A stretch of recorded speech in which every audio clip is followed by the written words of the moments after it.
Hello, folks. Here we are. Hey, AI. Hey, AI. Hey, Okay. AI. Tell me some user stories. That's what we're here to talk about today. We're talking about user stories, and we have our course director and expert in BA Generative AI utilization, Mr. Mark Balser. Mr. Mark, how are you doing today? All right. Doing well. Excellent. You ready to show us some things? We're going to say, hey, I, AI. I am ready to tell you some stories and to tell you some Okay. stories about how to get AI to tell you stories. Um, one of the things that a lot of developers or a lot of, I shouldn't say just developers, development teams, BAs, subject matter experts, everybody, a lot of people kind of approach problems by, you know, saying, well, let's try to do this agile thing. Let's try to do these user stories. And one of the things that we encourage people to do at the very beginning of a project is to do something called a story blitz. In other words, you get all your people together and you just start, who wants to do what? Okay. So, one of the things, of course, when I first heard about ChatGPT back last fall, about a year ago, started hitting the news, one of the things I did was I said, well, I wonder if this could write user stories for me. And it didn't take very much time to do that.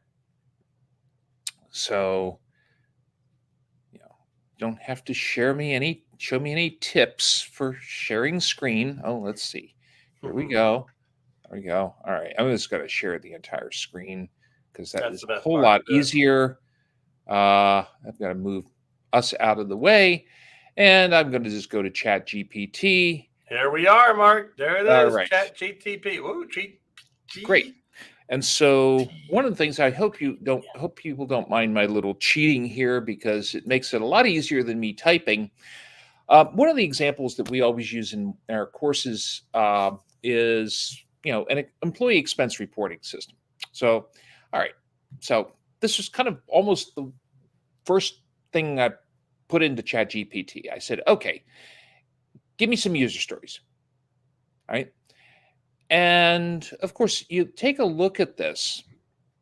Right away. By the way, if you've ever used ChatGPT, you notice that it doesn't just write everything out immediately. It sort of pretends like it is, you know, thinking about things. Well, because practically it is thinking about things. But what it gives us the ability to do is to get this story blitz a lot more quickly than if we simply have people, trying to come up with things. Some teams are really good, but sometimes you get into a bit of um, it's a bit of a rut. You start thinking in one direction, you don't think about other things. So just asking the very open-ended question, like, give me some user stories. You But notice that. your looks like your prompt is pretty tight though. There, user stories a way to capture request. That's that. So you would just write some user stories for an employee. Okay, that's all you wrote. Yeah, that's all I wrote. Okay. I didn't say very much about it.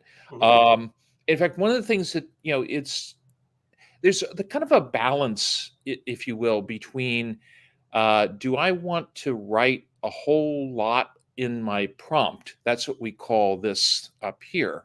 Do I want to write a whole lot in my prompt or do I want to leave it kind of open? Well, I like to start by leaving it kind of open Mm-hmm. because it gives me the ability, it gives the AI agent the ability to go broadly, as opposed to narrowing things down. So I can look at this and I can go, okay, here's the big story. Oh, I want to categorize things. Okay, did we think about that? I mean, again, when working with a team, you kind of look at a number of these things and you go, what did we think about this? Now, I look at number three and I go, I want to easily specify the date of each expense. But I have some business rules associated with number three. So you want to start making notes and you're going to come back later, you're going to prompt. All right, attaching receipts, multiple currency support. Well, again, one of the things that we talk about when we're doing agile incremental development is we say, well, what do we need for our minimum viable product? What do we need to do to get something out the door right away? Now, I probably want to have receipts, but maybe all my employees' travel is domestic. I don't need multi-currency support for the MVP. So I want to make a note of that and say, okay, that's going to be out of scope. Again, a lot of this is stuff that you probably would ordinarily do.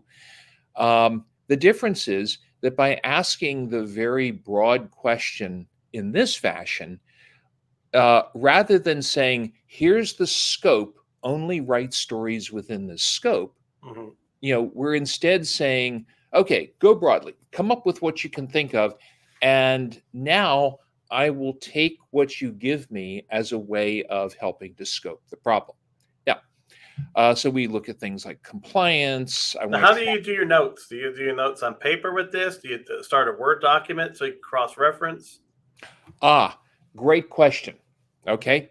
So that's always one of the big problems that people have with generative AI in general is what am I going to do with the content of what I get here? Yeah. Um, well, obviously, one of the easy things you could do is you just take the whole thing. I mean, this is kind of the naive approach. You take the whole thing, Control C. Let's see, where's Microsoft Word Yeah. or This something is this like is what that? I I would take this is that what I would this is what I would do. and I would put that into a document. And Okay, then you start your notes from there. right. But it turns out, and this is what's interesting, and again, I'm going to do another session later having to do with this question of tooling. You'll notice that there's this little clipboard here. Mhm. Well, there's a technology known as um, Markdown. It turns out that almost all of the agents are actually storing their content in this format called Markdown. Mhm. Okay, that's number one. All right. This is And interesting. and so there are parsers for Markdown for doing this. But I want to show you something even cooler than that. Now wait, before you do that, the markdown, where was how did you pull if you pulled it, I The what's way that I did showing up that. under? Okay, so let me go Is through that that note oh again. it's notepad. Okay, it's notepad. Yeah, it was in Notepad, but let me go through it again because when you hit the copy button, Hmm. and again, all the agents have something similar to that. Yeah. What it does is it copies out not the text that you see here, but it copies out that markdown format, which Okay. again in But Notepad++, you do that but you brought it over to notepad. Okay. that's what I get. All right. And in Okay. fact, just as a little demo, I've actually been working on a tool that allows you to, that actually parses the elements of the markdown. Okay. The goal of this is to be able to bring it over into other formats. And Okay. cleaner than it does with a cut paste. That's what In a you're trying to much do. cleaner format I than a think that's cut. going to be big for business analysts going forward to help even streamline the workflow more. Right. And I mean, again, as you know, Dave, I still write code for a living. Right. Hmm. And so in looking at this, obviously one of the things I want to be able to do is to have this information in a format that I can take and put into, a project repository. I want to bring this into Jira. I want to Yep. bring this into other formats. Okay. So I'm going So to say, now you want to tighten this up, right? That's what you're doing. right. I'm going to say, give me this list in YAML. What the heck is YAML? Yet another markup language, yet another modeling language. It has a number of different meanings to it. Okay. Best way to explain to you is to show it to you. Okay. Okay. So now what you see here, notice that what we've done, when I get it in YAML, it takes it and breaks it apart into little pieces. Yeah. Easier to read. Not only easier to read, but again, there's tooling out there that can take the YAML. Now, if you're into DevOps, you might be familiar with YAML already because YAML is used by a number of DevOps platforms for defining, among other things, um, the pathways to get things done. Mm-hmm. Okay, you know, well, here, for example, we've taken it and now we have the user story, we have the number, we have the different components like the actor. Mm-hmm. What's the activity? What's the business reason behind it? Now, you go, well, but you don't have any acceptance criteria.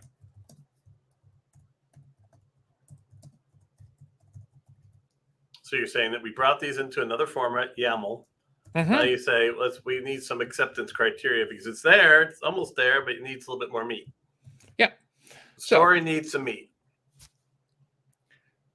now notice what it's done. It's now taken that same story and it's now broken it in, it's now added these additional acceptance criteria elements to it. Now, here's what I want you to imagine. All right. Imagine now that I've got a tool that can take this and instead of just having a Word document with all of this stuff in it, Mm-hmm. imagine I would have, the user story with its number.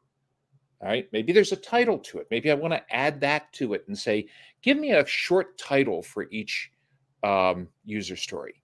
Right. Um, and so, I would have who's the actor or actors? What's the activity that I'm performing? And then what are the acceptance criteria for each of those? All right. So that's, kind of not the way I was originally thinking of going, but I think that this ability to pull the data out and have it in a format that's, oops, Wrong one. infinite number of I infinite love number, that. Yeah, you have the format of infinity. you know, um, I like infinity. yeah, I mean that can be a lot of fun. So, the first thing that we see is that notice that I wasn't to get it into those formats. I wasn't, taking it and doing the little bit of copy and paste and copy and paste and copy and Mm-hmm. paste. Okay. Right. Now, another thing that people, just talking about that because, while we're on it, we might as well Now, examine before you this. did that work, do you want to examine those, or do you want to examine those in the format that you put it in first? I could examine them either way. I'm thinking maybe You the know, format for me would be better because it's in a structure that I can look at and it's more tangible to me. It's what I'm used to instead of just the blah that comes out of GPT. One of the things that I've discovered with all of these AI tools is that they don't have a great memory Okay. for big things or big numbers of things. When I was going through this and putting this together, you um, you know, months ago, when we were starting to put the training course together, one of the things I noticed, for example, would be that I would ask it for 40 stories. Okay. So instead of saying, just give me user stories, I would say, give me 40 user stories. Right. Let me show you this because I think, again, these are some of the things that, you know, it, how do I say this? It's useful to know that other people have been there, done that, and dealt with these kinds of problems before. Yeah. Okay. That's right. Precisely. So here I'm going to ask that same question again. All right. This So you time open up. You open up a new chat. I opened up a new chat. So a Yep. new engagement point. Okay. So people know hmm that if they haven't done it before. So now I'm going to ask this question a little more um, specifically. I'm going to say, give me 50 user stories. I'm going to have it give me a specific number. 50. Before that was how many did you get the first time? Oh, I don't know. I think maybe about 17 to 20. Yeah. Okay. Now, notice here, it's not giving me all the detail, right? Yeah. And that alone is something that can be a little bit disconcerting when you're Mm-hmm. first working with your AI agents. You go, well, wait a minute. The last chat, it gave me all of this breakdown of stuff. And here it's just giving me um, it's just giving me the titles. Looks like actor. It looks like it gives you actor, and it gives you some snapshot of what the actor wants. Right, right. So here, for example, it's just the as a blank I want to blank. Yep. And people go, well, where's the so that component? And of course, no acceptance criteria in here either. Right. I have to ask for that, whereas here there's a title and so forth. But remember when and more detail around the specific story too. The stories are much tighter in your top 50. That's because though the 50, you asked for 50, so it's going to have to be really tight. Yeah, and I think that's actually part of it. And so what I need to do is in this other format, I noticed that it didn't have a title. Mm-hmm. And of course, the title didn't even carry through when I asked for the YAML. Yes. And it didn't have the title, and it didn't have the so that component. So I guess I'm going to have to come back to these, and I'm going to have to ask it, give me a title or give me a classification. In fact, anytime you have 50 of anything, you realize you're going to need to classify and organize. Again, a common mistake that people make when they're first getting started with this, they go, oh, look, it gave me user stories. So now I'm going to take this, put it into a Word document, maybe make a table, and they start managing the tables themselves. That's boring, repetitive work. Remember my mantra on this. People hate boring and repetitive. Computers love boring and repetitive. Give it to the computer. Say, classify. The computer. But then you got to say, like Captain Picard, computer, classify these stories by actor. Actor. Okay, here we go. So notice it's done it by employee. Okay, so this you working off the 50, not the type, not the first. I'm working off the 50. Yeah. Yep. So you say, all right. Because again, a lot of times you'll have, you won't be able to get a small number of things. You're going to want this bigger number because it's going to give you this breadth of information that you want. Okay. So one of the ways of doing it is to classify it by the actor. Mm-hmm. Another way of organizing this might be to say, now organize these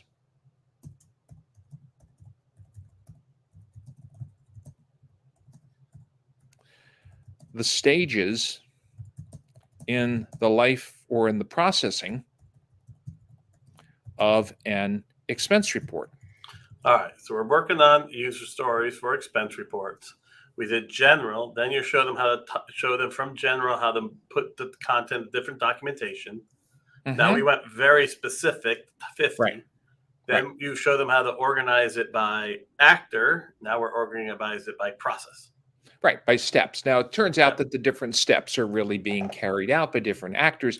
So you might look at it and go, oh, this looks like it's pretty much, the same thing. Of course. Probably is. It's just organized. It mixes the actors to tie it into a process flow. Right. Give these to me in YAML. Which one, though? So when you say that, which one of this is they're going to give you in YAML? Well, when I say these, I'm really saying I'm just referring back to, what you gave me before. All right. The most recent prompt. That's what's okay. So it's going to, you're going to move it. You're going to move the process flow one you did in the YAML. Yeah. Give these stories to me in YAML with, attributes for the story text, the actor, and the stage of the process. Okay.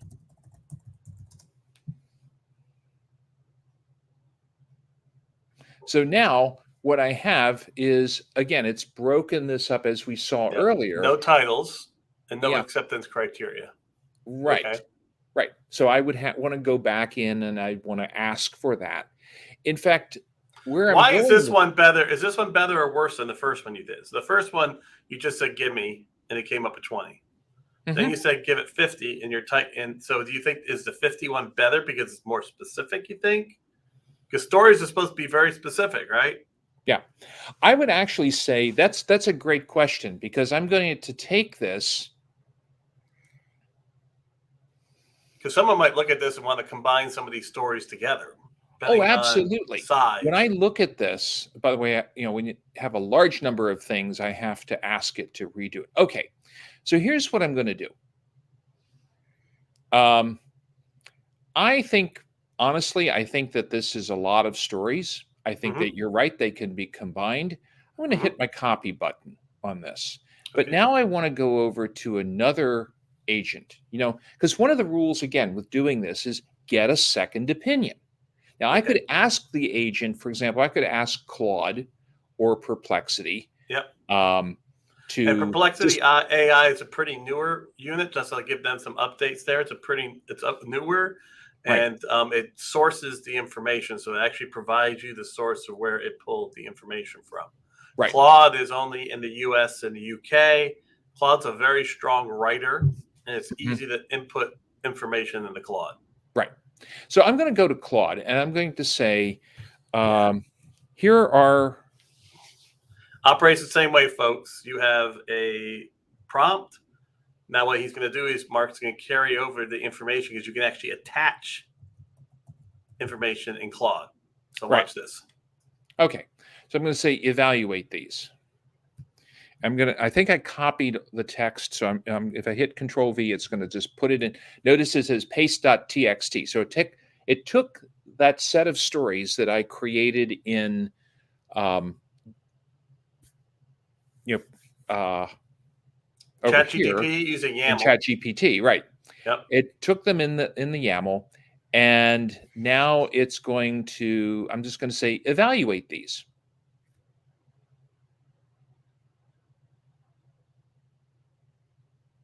Right. It's saying, oh, I think you need to have acceptance criteria on these stories. Now, it may go through because I've given it a lot, and It's going to take a while for it to it process, might but take a while to process. But, for example, I could ask more specific questions.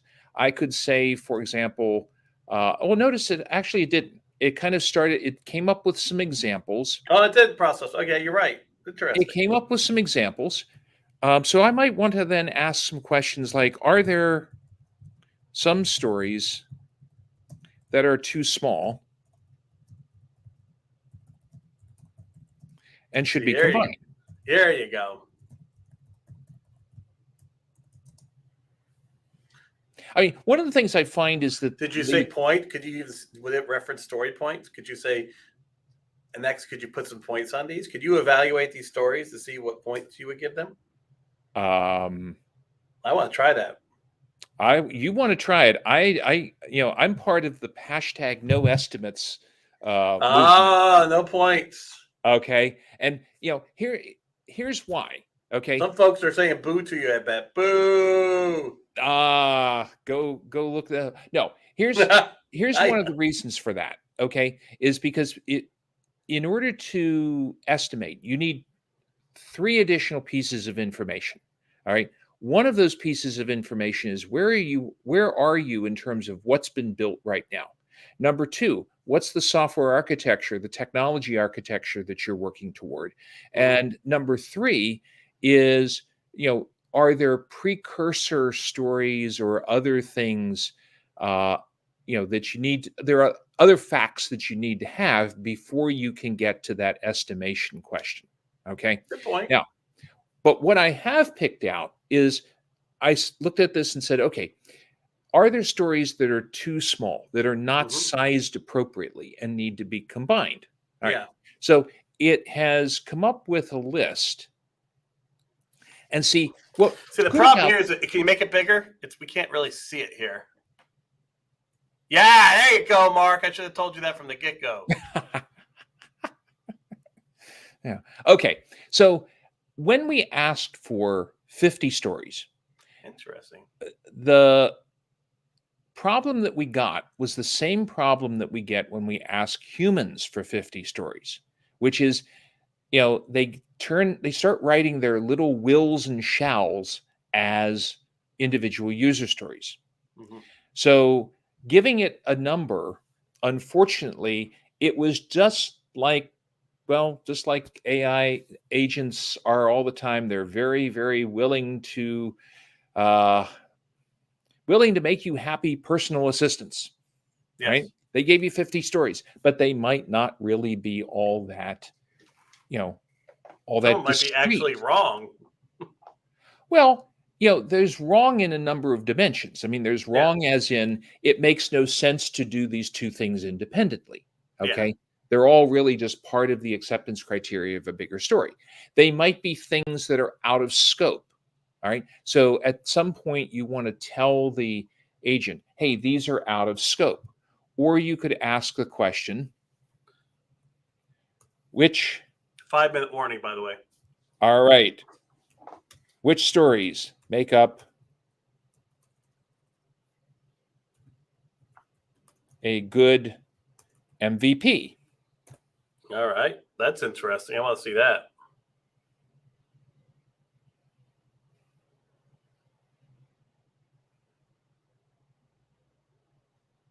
Now, again, one of the things I think to think about is especially the way that Claude is responding back. It's not giving us the exact names of the stories. It's giving us the sort of, well, here's kind of what it's about. Yeah. This isn't going to be hit the button, turn the brain off, close your eyes, and out comes the system. Hmm. Think of this as a smart, quick additional team member or Yeah. team members who will provide this information for you. Now, it says, here's what I would recommend for an MVP. Great. All right, team, do we agree? All right. Yep. Is there anything else that's in that list? Now, this is why, for example, the ability to pull the information out of the tool to be Hmm. able to have it in a way that you can sort and filter it. I mean, so for example, we didn't talk about this one, but I showed you YAML, but you can also do the same thing by pulling it out into a CSV file, comma separated value file. Oh, you can. So you can ask it to Oh, pull out yeah. the CSV.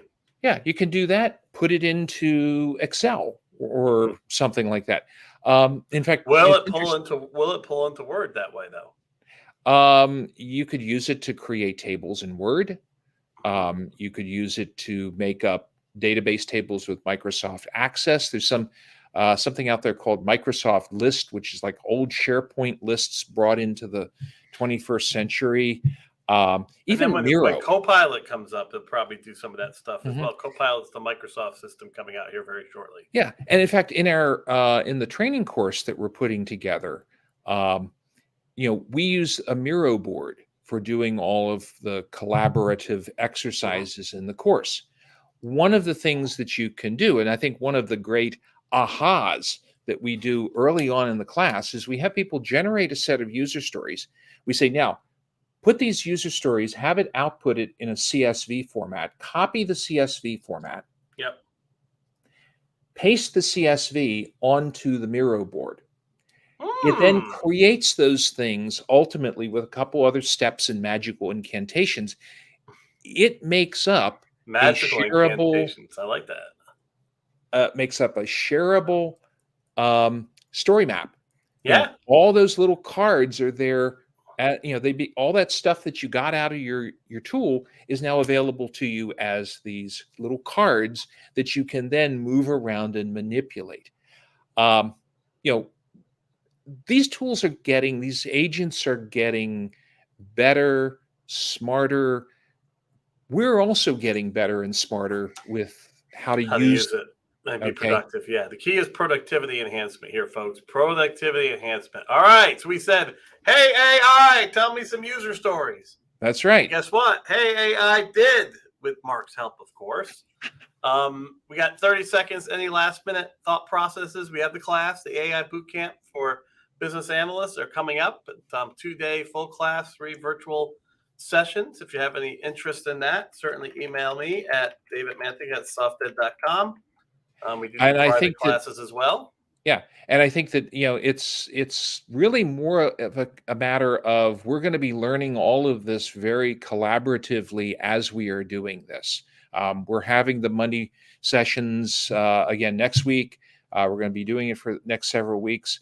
Um, Yes. and if you have questions in between, I mean, we are also very happy to help with things because, you have a new problem out there.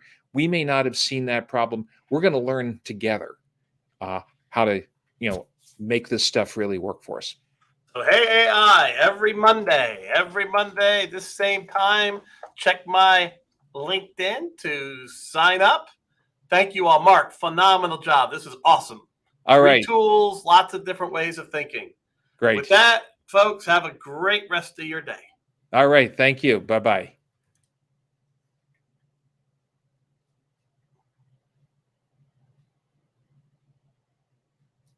Sorry, Mike, it does not want to end stream.